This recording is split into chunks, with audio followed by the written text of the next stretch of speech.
అటువంటి మంత్రద్రష్టలైనటువంటి విశ్వామిత్ర వశిష్ఠ మహామునులు ఓం నమో నారాయణలోని రా అనే బీజాక్షరాన్ని, ఓం నమశివాయలోని పంచాక్షరి మంత్రంలో మా అనే బీజాక్షరాన్ని కలిపి కదా పెట్టాడు రాముడికి పేరు.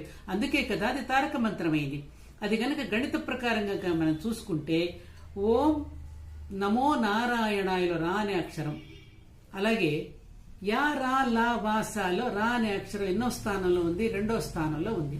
పాప బాబ్బా మా అనే అక్షరం ఎన్నో స్థానంలో ఉంది? 5వ స్థానంలో ఉంది. 2 × 5 = 10.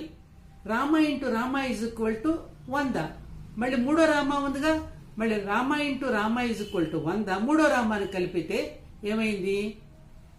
100 × 10 = 1000. సహస్రనామ తత్తుల్యం రామనామ వరాననే.